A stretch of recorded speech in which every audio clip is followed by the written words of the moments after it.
किस तरह ਜਿਹੜੀਆਂ ਬੱਸਸ ਨੇ ਟੈਕਸ ਨਹੀਂ ਭਰਿਆ ਇੰਪਾਊਂਡ ਕੀਤੀਆਂ ਜਾ ਰਹੀਆਂ ਜਿਨ੍ਹਾਂ ਦਾ ਜਿਹੜਾ ਮਾਫੀਆ ਦਾ ਜਾਲ ਇੰਨਾ ਫੈਲਿਆ ਹੋਇਆ ਉਹਦੇ ਤੇ ਕਾਬੂ ਪਾਇਆ ਜਾ ਰਿਹਾ ਹੈ ਔਰ ਬੜੇ ਥੋੜੇ ਟਾਈਮ ਦੇ ਵਿੱਚ ਇਹ ਕੰਮ ਸ਼ੁਰੂ ਕਰਤਾ ਹੈ ਜਿਹੜਾ ਮਗਰਲੇ ਕਈ ਸਾਲਾਂ ਤੋਂ ਟਰਾਂਸਪੋਰਟ ਡਿਪਾਰਟਮੈਂਟ ਦੇ ਵਿੱਚ ਕੰਮ ਨਹੀਂ ਹੋਇਆ।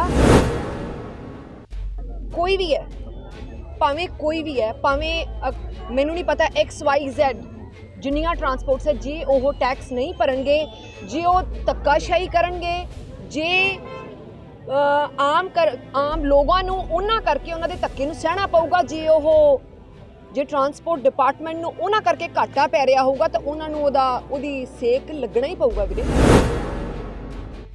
ਇੱਕ ਨੰਬਰ ਤੇ 4 ਬੱਸਸ ਚੱਲ ਰਹੀਆਂ ਉਹਨਾਂ ਦੀ ਇੱਕ ਜਿਹੜੀ ਉਹਨਾਂ ਨੂੰ ਬੜੇ ਸਾਲਾਂ ਤੋਂ ਬਿਨਾਂ ਟੈਕਸ ਭਰਿਆ ਇੰਨੇ ਮੁਨਾਫੇ ਹੋ ਰਹੇ ਸੀ ਨਾ ਰੋਜ਼ ਦਾ ਲੱਖ ਰੁਪਇਆ ਬਚ ਰਿਹਾ ਜਿਹੜਾ ਉਹਨਾਂ ਨੂੰ 4 ਬੱਸਾਂ ਚੋਂ ਬਾਈ ਜਦੋਂ ਉੱਤੇ ਰੋਕ ਲਾਉਣੇ ਆ ਤੇ ਜਦੋਂ ਉੱਤੇ ਕਸ ਪਾਉਣੇ ਆ ਨਾ ਤਾਂ ਉਦੋਂ ਦੀ ਜਾਨ ਨਿਕਲਦੀ ਹੈ। ਮੈਡਮ ਤੁਸੀਂ ਬੈਠੋ ਸੀ ਮੈਡਮ ਥੱਲੇ ਬਹਿ ਜਾਓ ਥੱਲੇ ਬਹਿ ਜਾਓ ਓਏ ਇੱਕ ਮਿੰਟ ਇੱਧਰ ਮਖੰਦਰ ਪਰਲੇ ਪਾਸੇ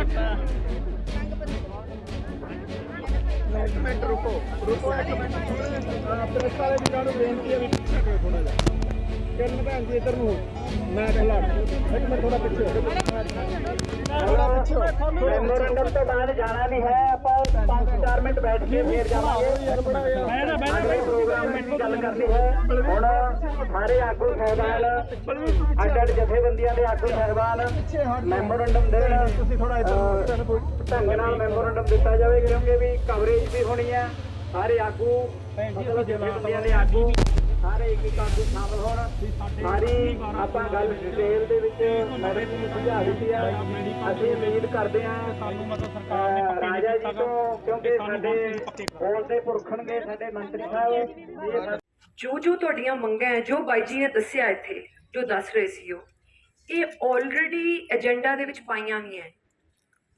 ਮੈਂ ਰਾਜਾ ਜੀ ਨੂੰ ਕਹਿ ਕੇ ਤੁਹਾਡੇ ਬਾਈ ਨੂੰ ਆ ਕੇ ਜੋ ਤੁਸੀਂ ਗੱਲਾਂ ਕਹਿ ਕੇ ਚੱਲੇ ਉਹਨਾਂ ਨੂੰ ਦੂਰੀਆਂ ਕਰਕੇ ਲੜ ਕੇ ਦੱਸੂਗੀ।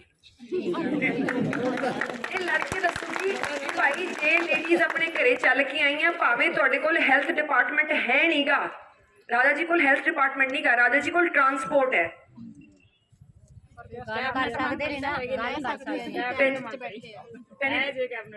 ਕੀ ਗੱਲ ਹੈ ਮੈਂ ਤੁਹਾਨੂੰ ਪਹਿਲਾਂ ਹੀ ਆਖਤਾ ਕਿ ਮੈਂ ਤੁਹਾਡੇ ਜਿੰਨੀ ਸਪੀਡ ਵਿੱਚ ਤੁਸੀਂ ਬੋਲ ਰਹੇ ਸੀ ਨਾ ਮੈਂ ਉਹ ਤੋਂ 4 ਗੁਣਾ ਵੱਧ ਬੋਲ ਕੇ ਤੇ ਲੜ ਕੇ ਦੱਸੂਗੀ ਕਿ ਭਾਈ ਇਹ ਗੱਲ ਨਹੀਂ ਚੱਲ ਸਕਦੀ ਭਾਵੇਂ ਮੇਰੇ ਹੱਥ ਵਸ ਇੰਨਾ ਹੀ ਹੈ ਪਰ ਜਿੰਨੇ ਜੋਗੇ ਹੈ ਤੁਹਾਡੇ ਨਾਲ ਖੜੇ ਹੈ।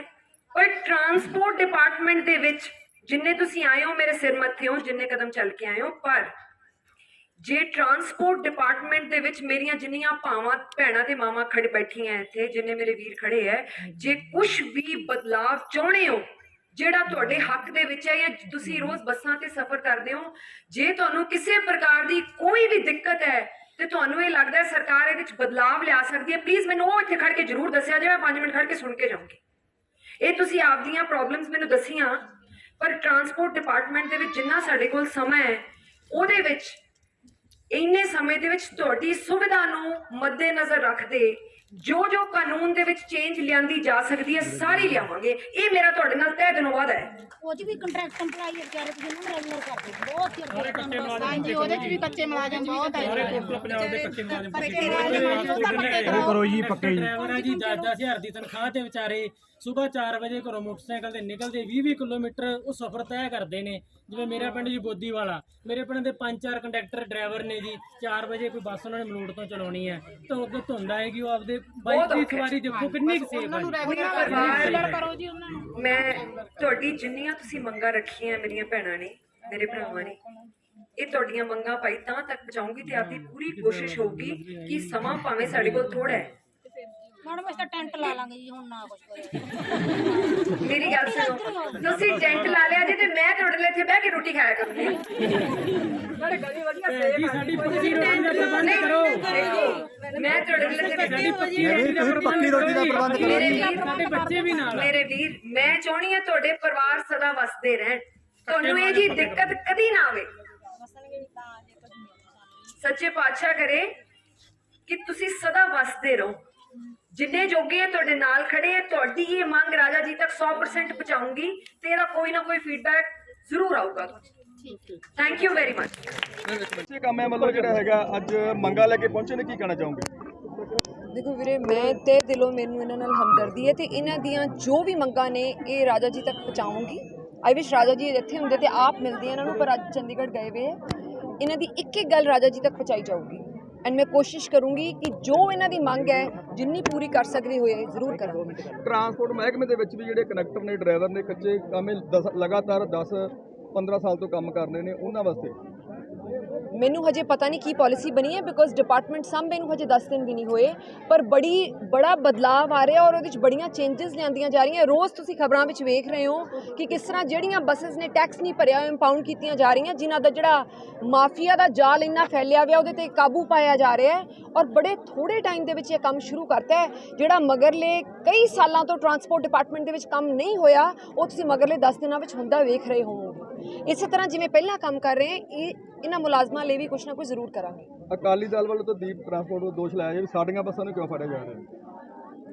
ਕੋਈ ਵੀ ਹੈ, ਭਾਵੇਂ ਕੋਈ ਵੀ ਹੈ, ਭਾਵੇਂ ਮੈਨੂੰ ਨਹੀਂ ਪਤਾ XYZ ਜਿੰਨੀਆਂ ਟਰਾਂਸਪੋਰਟਸ ਹੈ, ਜੇ ਉਹ ਟੈਕਸ ਨਹੀਂ ਭਰਨਗੇ, ਜੇ ਉਹ ਧੱਕਾਸ਼ਾਹੀ ਕਰਨਗੇ, ਜੇ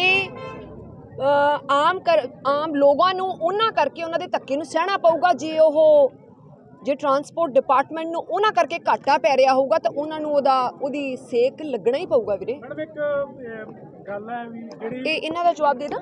ਹਾਂਜੀ ਨਾਲ ਹੀ ਹਾਂਜੀ, ਅੱਛਾ ਹਾਂਜੀ ਮਤਲਬ ਕਿ ਇੱਕ ਨੰਬਰ ਦੀਆਂ 4-4 ਬੱਸਾਂ ਜਿਹੜੀਆਂ ਆਪਣੇ ਮੁਕਤਸਰ ਜ਼ਿਲ੍ਹੇ ਵਿੱਚ ਚੱਲਦੀਆਂ, ਇੱਕ ਚੱਲਦੀ ਹੈ ਫਰੀਦਕੋਟ ਤੋਂ ਗਿੱਦੜਵਾ, ਇੱਕ ਜਲੰਧਰ ਟੂ ਹਬੋਰ, ਇੱਕ ਅੰਮ੍ਰਿਤਸਰ ਟੂ ਬਠਿੰਡਾ ਜੀ।